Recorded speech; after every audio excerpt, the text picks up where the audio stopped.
Assalamualaikum warahmatullahi wabarakatuh. Pada hari ini, kita akan belajar dengan topik yang baru, iaitu topik 9.3 dan 9.4 yang mana adalah sambungan kepada topik yang cikgu dah ajak dalam kelas yang sebelum ni. Okey, kita tengok 9.3. Langkah penggubalan Perlembagaan Persekutuan Tanah Melayu yang Merdeka. Beberapa langkah diambil sejak pembentukan Suruhanjaya Perlembagaan Persekutuan Tanah Melayu. Yang mana kita dah belajar dalam topik yang sebelum ni, yang mana telah dibentuk Suruhanjaya Perlembagaan Persekutuan ni daripada beberapa orang ahli. Antaranya ahli daripada kalangan orang British dan sebagainya, itulah yang mana dilantik untuk mengambil pendapat ataupun cadangan daripada pihak yang lain sebelum buat perlembagaan ni. Okey? Antaranya termasuklah mendapatkan memorandum daripada pelbagai pihak. Okey, Suruhanjaya ini juga mengadakan rundingan dan akhirnya merangka draft perlembagaan. Ini adalah tugas yang paling umum yang mana kamu boleh ingat. Yang pertama adalah memorandum. Yang kedua adalah rundingan. Dan yang ketiga adalah merangka. Itu adalah tugas Suruhanjaya tadi. Okey, sebanyak 131 memorandum bertulis diterima antaranya daripada pihak Raja-Raja Melayu, parti politik, badan awam dan orang perseorangan untuk dipertimbangkan.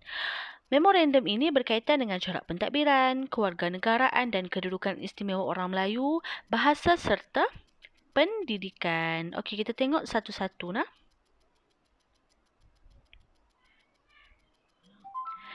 Okey, kita tengok dulu memorandum daripada Raja-Raja Melayu. Okey, yang pertama, mencadangkan supaya Persekutuan yang Merdeka mempunyai seorang ketua negara yang dikenali sebagai Yang di-Pertuan Agong. Yang kedua, harus dipilih oleh Raja-Raja Melayu. 5 tahun, selama 5 tahun. Yang di-Pertuan Agong boleh meletakkan jawatan dengan persetujuan Raja-Raja Melayu. Okey. Dan yang seterusnya, melindungi kedudukan istimewa orang Melayu dan kepentingan sah kaum lain. Itu adalah memorandum daripada Raja-Raja Melayu. Okey, kita tengok pula memorandum daripada parti politik dan pihak awam.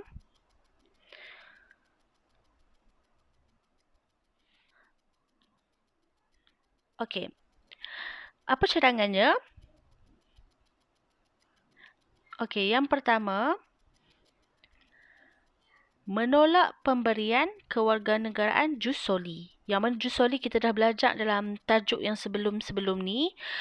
Itu pembukaan kepada kewarganegaraan. Maksudnya siapa-siapa nak jadi warga negara, dia punya syarat dia terlalu longgar.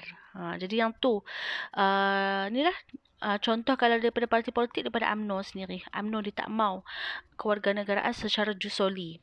Okey, yang seterusnya mengetatkan soal kewarganegaraan. Okey. Seterusnya,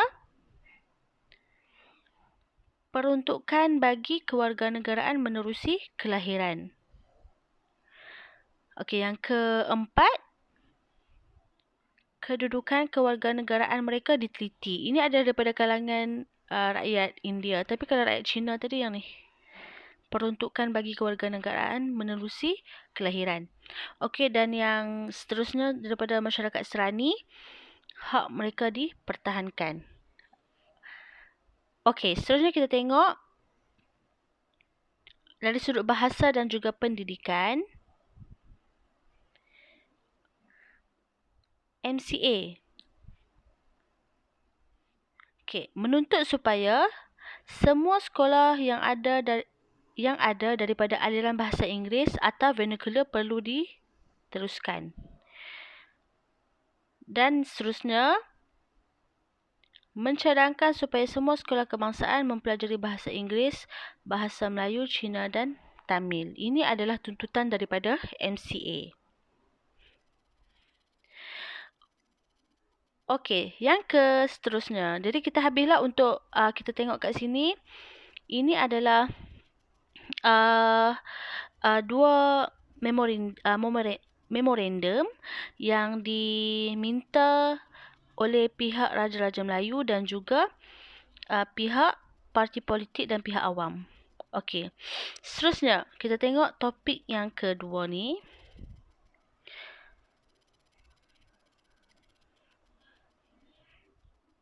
Suruhanjaya Perlembagaan Persekutuan Tanah Melayu telah mengeluarkan draft perlembagaan yang mengandungi perkara yang berikut.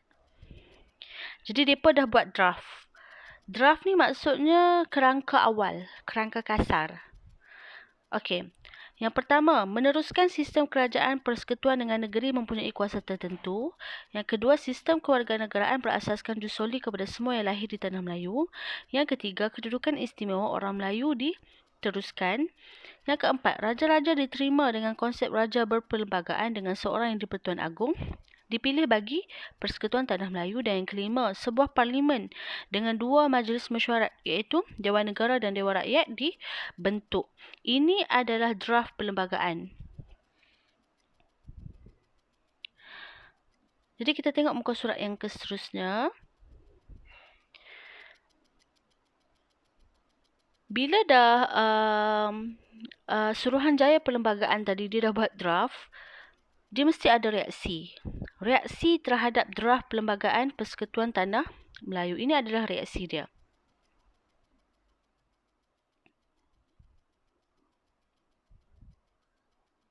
Okey.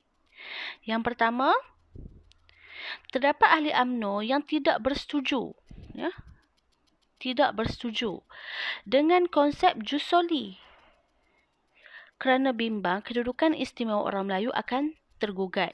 Yang kedua, agama Islam mestilah diakui sebagai agama rasmi. Dan yang ketiga, bahasa Melayu dijadikan sebagai bahasa rasmi.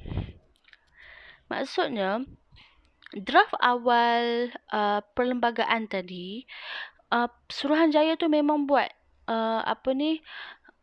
jus soli sebagai syarat kewarganegaraan. Jadi ini UMNO tolak. Sebelum ni pun UMNO dah keluarkan memorandum kata tak mau jus soli, tapi mereka masih lagi buat draft yang menerima jus soli. Dan apa reaksi UMNO waktu tu? Masih lagi menolak konsep jus soli tadi. Okey, seterusnya kita tengok yang bawah ni. Datuk Onn Jaafar dari Parti Negara menolak syarat kewarganegaraan yang longgar. Macam kita kata tadi lah, jus soli tadi. Syarat dia terlalu longgar. Hal ini mendorong Parti Negara PAS dan Parti Rakyat mengadakan kongres pada 4 Mei 1957 hingga 7 Mei 1957 untuk membincangkan draft perlembagaan ini. Okey, seterusnya. Parti PAS pula mengkritik soal kewarganegaraan yang dianggap tidak menjaga kepentingan orang Melayu dan mahu kedudukan agama Islam menjadi asas pemerintahan negara. Dan seterusnya, bahasa Melayu dijadikan bahasa rasmi. Itu adalah reaksi daripada PAS pula. Tadi kita tengok yang pertama tadi UMNO, kan? Yang kedua tadi daripada Datuk Onn Jaafar sendiri iaitu Parti Negara. Dan kita tengok daripada PAS. Okey. Dan yang terakhir, terdapat juga sebahagian daripada pertubuhan masyarakat Cina ingin menjadikan bahasa Mandarin sebagai bahasa kebangsaan. Sementara itu MIC, itu daripada kalangan orang India, mahukan syarat kewarganegaraan dan penggunaan bahasa Tamil diberikan perhatian. Jadi semua berlumba-lumba untuk lebihkan kaum masing-masing. Yang tu kita nampaklah reaksi setiap masyarakat Tanah Melayu waktu tu. Okey, seterusnya kita tengoklah.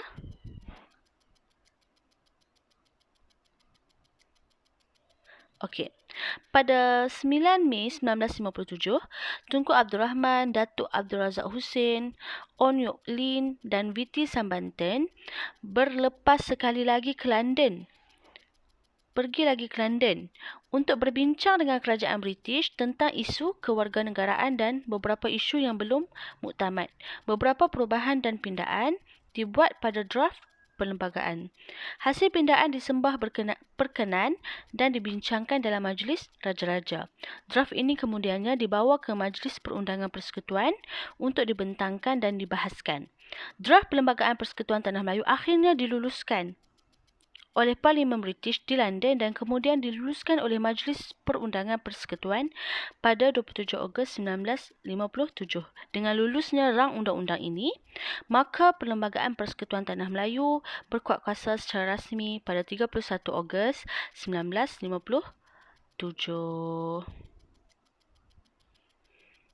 Okey, jadi kita nampaklah rakyat Tanah Melayu sekali lagi berusaha untuk berbincang tentang perlembagaan yang mana masing-masing tak mau bangsa, agama dan juga kedudukan raja diceroboh sekali lagi oleh pihak luar. Okey, jadi habis untuk 9.3. Kita sambung dengan video yang kedua lepas ni. Assalamualaikum warahmatullahi wabarakatuh.